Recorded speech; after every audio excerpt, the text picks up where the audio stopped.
नमस्कार, बहुत बहुत स्वागत है आपका हमारे चैनल पत्रकार अड्डा में। मैं हूं आपके साथ शुभम त्यागी। बाबा बागेश्वर की तरफ से हिंदू एकता यात्रा का आह्वान किया गया, जिसका दूसरा दिन आज है और यात्रा अभी हरियाणा के फरीदाबाद में पहुंच चुकी है। लोग हमारे साथ है, पूछेंगे आखिर इस यात्रा को करने की जरूरत क्या पड़ रही है, क्या हिंदू राष्ट्र की बात करना इस देश में सही है, क्योंकि सेक्युलर कंट्री भारत को बताया गया है। सेक्युलर के नाम पर राजनीति की जाती है, उस मामले पर बात करते हैं। इंद्रेश भैया हमारे साथ क्या ओपिनियन रखेंगे। बाबा यात्रा कर रहे हैं, हिंदू एकता यात्रा का दूसरा पार्ट है, पहले भी की अब दूसरी की जा रही है। क्या जरूरत पड़ रही है, आखिर क्यों हिंदू राष्ट्र की बात की जा रही है देश में? सोए हुए हिंदुओं को जगाने के लिए ये यात्रा की जा रही है। उन हिंदुओं को जो एसी कमरों में बैठकर हमें ज्ञान देते हैं भाईचारे का, जिनको कन्हैयालाल दर्जी की हत्या नजर नहीं आती है, जिनको प्रवीण नेतारू, उमेश कोले या चंदन गुप्ता की हत्या नजर नहीं आती है, जिनको हमारी जब बहन बेटियां लव जिहाद में फंसाकर मार दी जाती है, चाहे वो श्रद्धा हो, निकिता हो, नेहा हो, प्रिया हो, जब इनको मार दिया जाता है और वही तथाकथित सेकुलर हिंदू अपने घर में बैठकर कहते हैं अरे अरे ये तो ऐसा कुछ भी नहीं है, तब ये जगाने की जरूरत हो जाती है। क्योंकि सेकुलरिज्म हमारे ऊपर थोपा गया, 42वें संशोधन में थोपा गया। जो संविधान एक्चुअल बना था उस संविधान में सेकुलरिज्म नहीं था। देखिए ये भगवा मेरे भाई आ गए, बड़े भाई बलराम जी, तो उस समय पर ये सेकुलरिज्म नहीं था, लेकिन सेकुलरिज्म को हमारे ऊपर थोपकर हमें कहीं ना कहीं हिंदुओं को मैं बहुत गंभीरता से ये बात कह रहा हूँ, नपुंसक बनाने का कार्य किया जा रहा है।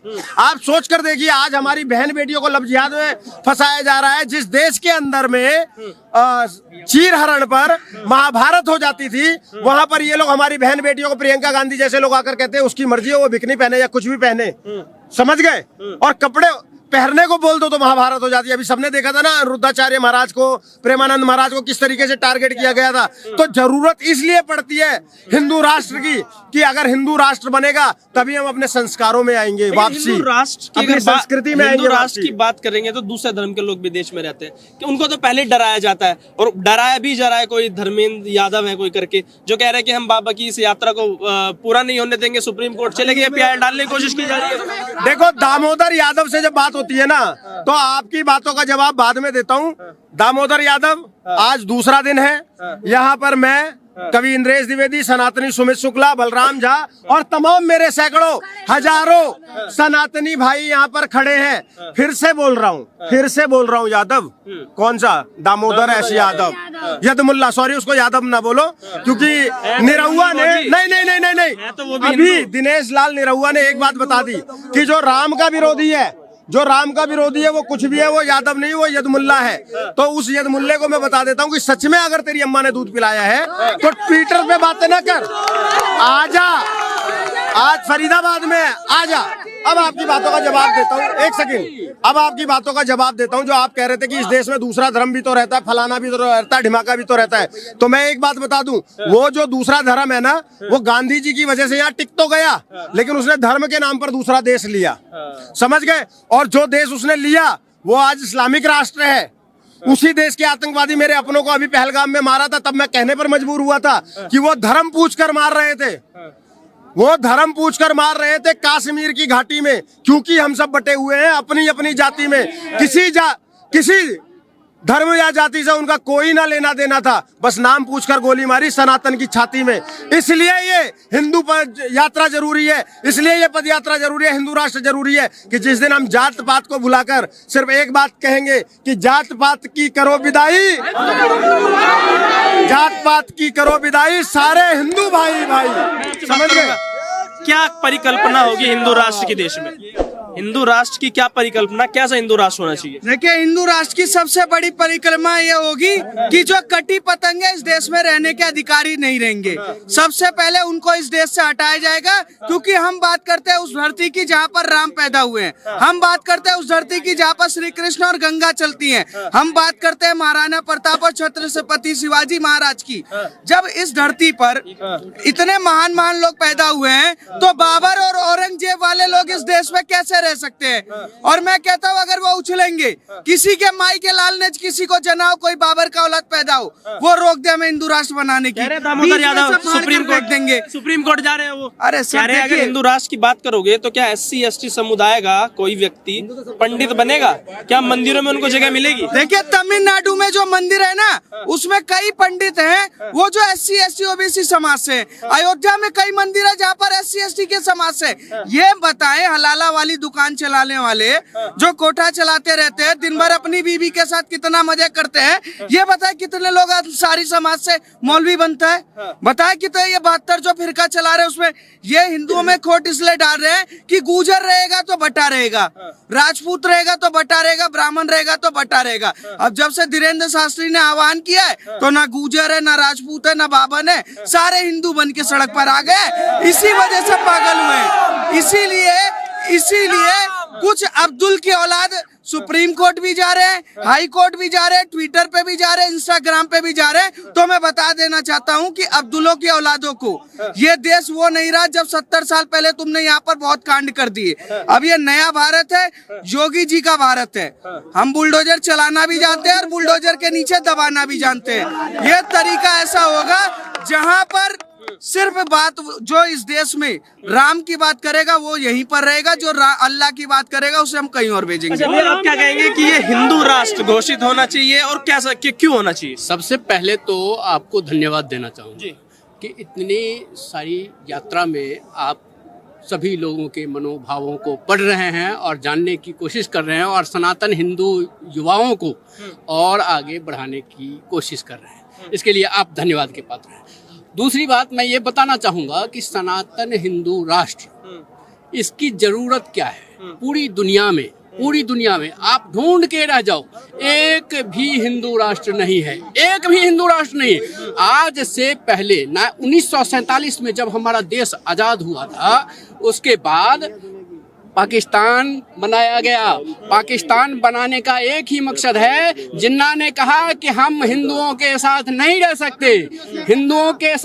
सकते, तो सीधे सीधे उन्होंने पाकिस्तान के लिए आवाज उठाई। यहाँ के 90% हिंदुओं ने जो है, मुसलमानों ने जो है, वो पाकिस्तान बनाने के लिए जो है सो अपना मतदान किया। मतदान करने के बाद पाकिस्तान बन गया।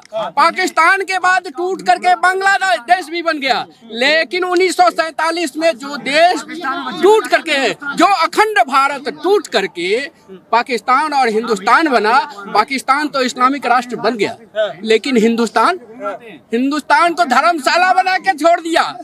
हमारे देश को धर्मशाला बना करके हमारे उस समय के नेताओं ने छोड़ दिया।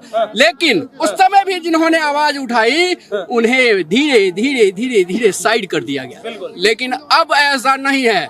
आज के समय में सारे सनातनी, एक बार मैं चाहूंगा कि यहाँ चारों तरफ एक बार आप अपना कैमरा घुमा करके दिखाएं और इस भीड़ को दिखाएं। कहेंगे कि सेकुलर देश है, तो क्या हिंदू राष्ट्र में जो अलग अलग धर्म के और लोग हैं उनको भी जगह दी जाएगी? क्योंकि डराया जाता है, तो सेकुलर हिंदू राष्ट्र में मुसलमानों के लिए जगह होगी कि नहीं होगी? नहीं, मैं आपको बता देता हूँ, और एक सेकंड मैं बता देता हूँ आपको। और तमाम मंचों से हमारे बड़े बड़े धर्माचार्यों ने भी इस बात को बोला है कि हिंदू राष्ट्र की परिकल्पना ही वो परिकल्पना है जहां पर जीव जंतु तक को भी सुरक्षित रखा जाता है। समझ, ये मलेच्छों का राज नहीं है, ये मलेच्छों का राज नहीं हुआ। हिंदू राष्ट्र मतलब सत्य सनातन धर्म की जब स्थापना होती है ना, तो वहां पर तो एक गिलहरी को भी ओहदा दिया जाता है। हम किस को नहीं पूछते हैं। हम तो जब 12 अवतार की बात करते हैं तो हम शुअर को भी पूजने लग जाते हैं। हम भगवान भैरव के साथ में कुत्ते को भी पूजने लग जाते हैं। हम मत्स्य अवतार में भगवान विष्णु को देखते हैं और मछली पूजने लग जाते हैं। हम कच्छप अवतार में भगवान विष्णु को देखते हैं, कछुआ पूजने लग जाते हैं। समझ गए? हम वो लोग हैं जो कहते हैं कि हमारे देश के कण कण में शंकर है। तो ऐसे राष्ट्र में कोई भी रहेगा ना तो उसको समस्या नहीं है। लेकिन इन मलेच्छों ने क्या किया, मैं वो बता देता हूँ। आप लोगों की शायद याददाश्त कमजोर हो गई हो, हमारी नहीं हुई है, क्योंकि हमने वो दंगा देखा अपनी आंखों से। इसी दिल्ली में शाहीन बाग को घेर कर रख दिया था, घेर कर एम्बुलेंस तक नहीं निकलने देते थे ये लोग, समझ गए? और दिल्ली जला दी थी। मेरे घर के पास में दंगे हुए थे। हमने वो मंजर देखा कि एक बहन जो अपने आप को उसको सेकुलर से हिंदू बनते देखा। कैसे? कि जब उसके बच्चे को उसके घर के नीचे आग लगा दी, उसने दूसरी मंजिल से अपने बच्चे को फेंका। क्यों फेंका? कि उसको यकीन था कि नीचे भगवाधारी खड़े थे, वो उसको बचा लेंगे। और मुस्लिम भीड़ जलाकर गई थी। तो उन मलेच्छों से अपने बच्चों को अगर बचाना है ना, तो हिंदू सभ्यता, हिंदू संस्कृति, सनातन धर्म को पुनः स्थापित करने की बहुत आवश्यकता है। आप सोच कर देखिए, अभी मुट्ठी भर जागे हैं, कितने मुट्ठी भर जागे हैं, तब ये दिख रहा है आपको कि कहीं भी चले जाइए आज भगवा लहरा रहा है। जिस दिन 110 करोड़ सनातनी सच में जाग जाएगा, क्या किसी जिहादी की औकात हो जाएगी कि हमारी किसी बहन बेटी की तरफ नजर उठाकर देख ले? नहीं तो ये जिहादी तो इस मानसिकता के हैं, ये जिहादी इस मानसिकता के हैं कि मेरे ये बड़े भाई सब गए थे वहां पर, नेहा राखी बांधती थी, उसको राखी बांधती थी और उस हरामजादे ने उसको भी छत से धक्का दे दिया। जबकि हम हिंदू पता है कैसे है कि अभी रमजान के महीने में नौशाद ने एक 9 साल की बच्ची का बलात्कार किया और हम हिंदू जाकर उस बेटी को भी इंसाफ दिलाने लग गए थे। तो हमारा धर्म ही ये सिखाता है। पूरी दुनिया के अंदर में बहुत जिम्मेदारी के साथ मैं तमाम बार बोल चुका हूँ, फिर से दोहराता हूँ और मैं बोलूंगा, आपको आवाज खुद से ये लोग सुनाएंगे। क्या बोला जाता है पूरी दुनिया में? मेरे धर्म में, सनातन धर्म में बोला जाता है, धर्म की, अधर्म का, प्राणियों में, विश्व का, भारत माता की, गौ माता की, वसुदेव कुटुंबकम। ये पूरी दुनिया में जितने भी धर्म, पंथ, मजहब है, वैसे धर्म तो एक ही है, सत्य सनातन। उसके अलावा पंथ और मजहब है, लेकिन सिर्फ मेरा धर्म ये बात बोलता है वसुधैव कुटुंबकम। तो हम तो पूरे विश्व को अपना कुटुंब मानकर चल रहे हैं, समझ गए? तो इस बात को इसलिए समझना जरूरी है कि हिंदू राष्ट्र अब अगर आएगा तभी देश के अंदर में सौहार्द आएगा और भाईचारा जैसा कुछ नहीं होता है। एक भाई बन जाता है, बाकी सब चारा बनकर कटते जाते हैं। इसलिए हमने नारा दिया है कि जात पात की करो विदाई, सारे हिंदू भाई भाई, चारा नहीं, चारा बिल्कुल नहीं। और हम सनातनी है, हम तनातनी नहीं है। महाराज जी ने भी ये बात बोली कि सनातनी बोलो, तनातनी मत बनो, और यहाँ आपको ये सनातनी सैलाब ही नजर आ रहा है। या आप क्या कहेंगे कि ये हिंदू राष्ट्र की अगर बात कर रहे हैं तो क्या धर्म के नाम पे विभाजन नहीं हो जाएगा? उन लोगों के अंदर ये नजर नहीं आएगा कि धर्म के आधार पर विभाजन किया गया है? पहले पाकिस्तान बना, अब हिंदू राष्ट्र की बात करेंगे तो देश में विभाजन हो जाएगा। पूरी दुनिया में घूमो, पूरी दुनिया, भाई एक सेकंड शांत भाई, पूरी दुनिया में घूमो, आप हिंदू राष्ट्र दिखाओ, कहाँ हिंदुओं के लिए हिंदू राष्ट्र? हिंदुओं के लिए हिंदू राष्ट्र है कहाँ पर? पूरी दुनिया में दिखाओ आप, कहीं है क्या? नहीं है। कहाँ जाएगा? 57-58 कंट्री किस लिए बनाई? मुरब्बा बनाने के लिए बनाई? किस लिए बनाई? चटनी बनाने के लिए बना रखी है क्या? ये इस्लामिक कट्टरपंथियां इतनी सारी कंट्री बनाने की जरूरत क्या पड़ी? और अब हम हिंदू कहाँ जाए? हम लोग, हम राम के बच्चे, कृष्ण के बच्चे कहाँ जाए? आप बता दीजिए। और महाराज जी, आज एक बहुत अच्छे आदमी का बयान आया जो पेट भर कर है, कह रहा है कि भाई महाराज जी को यात्रा निकालने की जरूरत क्या पड़ी? बिल्कुल। तो भाई जिस देश में मेरी और आपकी, भाई एक सेकंड शांति बनाना भाई, मेरी और आपकी 3.5 साल की बच्ची का पीलागढ़ी में बलात्कार कर देता है जिहादी।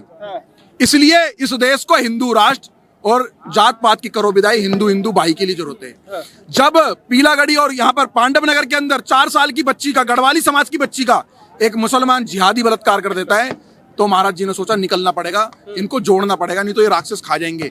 जब इसी देश के अंदर मेवात जैसी जगह पर हमारी माँ बहनों के मांग का संदूर देख करके मुंह पे पत्थर मारा जाता है, जिस जगह पे आप खड़े हो यहीं से 4 किलोमीटर दूरी पे एक धौच के मुसलमान ने, जिहादी कटमुल्ले ने एक 3.5 और 3 साल की दलित बच्ची का बलात्कार कर दिया, यहाँ तक कि गर्दन तक की हड्डी तोड़ दी। तो महाराज ने बोला था अब तो निकलना पड़ेगा। महाराज जी का रूप पता क्या रूप है? जैसे हमारे योद्धा छत्रपति शिवाजी संभाजी महाराज, पृथ्वीराज चौहान जैसे बड़े बड़े योद्धा उस समय पे निकले, जिनके घरों में 1-1 लाख सैनिक होते थे, जिनको किसी चीज का डर नहीं, कोई किसी का भय नहीं, वो हमारे लिए निकले। तो महाराज जी को एक आदेश है कि जाओ इस देश के हिंदुओं को बचा लो, नहीं तो ये हिंदू कहाँ भागेंगे, बहुत बुरा हाल होगा। कोई हो सकता है कोई बहुत बड़ी जाति का हो, कोई हो सकता है कोई छोटी जाति का हो, लेकिन भाई हम सब एक हैं। हमारी जातियों के साथ खेलने का काम आज ये राजनीतिक पार्टियां कर रही है, जातियों की राजनीति कर रही है। ऐसे तो पार्षद भी अपने इलाके में मत बनाओ, मंत्री की तो बात दूर है, अपने एरिया में कोई भी जाति की बात करते हो पार्षद भी मत खड़ा करो।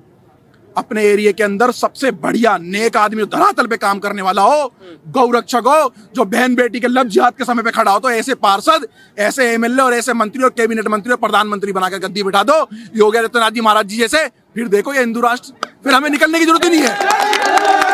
हम आज फेस कर रहे हैं, हम इसी राम और कृष्ण की भूमि में फेस कर रहे हैं कि इसी देश में एक किताब है जिसे कहते हैं कुरान। कुरान के सूरा नंबर 9 आयत नंबर 5 के अंदर लिखा हुआ है कि जो अल्लाह को नहीं मानता, जो मोहम्मद को नहीं मानता, दो बातें बोलना बस। और जो कलाब और टीका लगाता है, कलाब हानता टीका लगाता है, उसकी लेकिन सुप्रीम कोर्ट उस पर कोई संज्ञान नहीं लेगा। सुप्रीम कोर्ट कुत्तों पे संज्ञान लेगा। मियाँ लॉर्ड लेंगे भाई, आपने नाम आइडेंटिटी छुपा के रखी है, वहां पर 4 लड़के जाते हैं भाई, आइडेंटिटी को छुपा रखी है, आइडेंटिटी सही रखो, उस पे संज्ञान लेगा। भाई तुम्हें क्या दिक्कत पड़ी है? भाई ये मेरे सारे भाई हैं और महाराज जी के साक्षात हनुमान जी चल रहे हैं। और जो लोग निकल रहे हैं अपने घरों से बाहर, इसलिए महाराज जी बार बार कह रहे घरों से बाहर निकलो, घरों से बाहर निकलो। मैं तो निकलवा करके घर चले जाऊंगा। हिंदू राष्ट्र आप बना लो अपने लिए, अपने बच्चों के लिए। भाई एक हो जाओ भाई, जात पात की करो विदाई, भाई जात पात की करो विदाई। मेरा एक ही मकसद है, इस देश में ये सारे ये जितने हिंदू खड़े ना, ये दूसरों की, अपनी तो छोड़ो, अपनी तो बहनें ये संभाल ही लेंगे। और जितने भी भाई यहाँ पर खड़े ना, एक एक भाई जान दे देगा, नहीं देगा धर्म के लिए। एक एक भाई गौ माता के लिए जान दे देगा, नहीं देगा भाई। और क्या चाहिए भाई? जय श्री राम, जय गौ माता की, भारत माता की।